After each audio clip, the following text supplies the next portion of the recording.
மௌலி ரொம்ப மனசொடைஞ்சு போயிட்டா. தன்னோட பெஸ்ட் ஃப்ரெண்டு நந்தினி கூடவே தன்னோட புருஷன் இந்த மாரி தவறான உறவுல இருந்துட்டானேன்னு சொல்லிட்டு அழுதுட்டு இருக்கா. அப்ப புருஷன்கார சமாதானப்படுத்த வரான். உடனே அவன் கிட்ட சொல்லிட்டு இருக்கா, இந்த மாதிரி அவளை விட நான் எந்த விதத்துல குறைஞ்சு போயிட்டேன். உன்னை வந்து ஏதாவது நான் குறை வச்சுட்டேனா? எதுக்கு என்ன ஏமாத்துன? அப்படின்னு சொல்லிட்டு ரொம்ப அவன் மேல கோவப்பட்டு அவனோட கால்லயே விழுந்து கதறி கதறி அழுதுட்டு இருக்கா.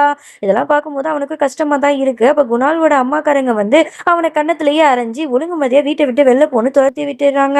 அவன் மனசொடைஞ்சு போயிட்டு ரோட்ல நடந்து வந்துட்டு இருக்கான். அப்ப அவன் தவறான உறவுல இருந்தான நந்தினி அவளோட புருஷங்காரன் இவனை கண்ணா பின்னான்னு அடிச்சு போட்டுடுறான். அந்த இடத்துல கரெக்டா நந்தினி வந்து அவளோட புருஷன்கிட்ட இருந்து குணால காப்பாத்திடுறான். உனக்கு எவ்வளவு திமிரு இருந்தா இப்படி பண்ணுவ அப்படின்னு சொல்லிட்டு புருஷக்காரனும் கேக்குறான்.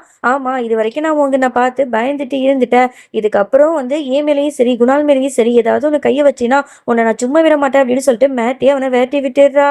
இதுக்கப்புறம் என்ன நடந்துச்சுன்னு தெரிஞ்சுக்கணுமா? நெக்ஸ்ட் பார்ட் வேணும் அப்படின்னா பார்ட் 3 வேணும்னு கீழே கமெண்ட் பண்ணுங்க. அப்படியே நம்மளோட சேனலை சப்ஸ்கிரைப் பண்ணிக்கோங்க. பாய்.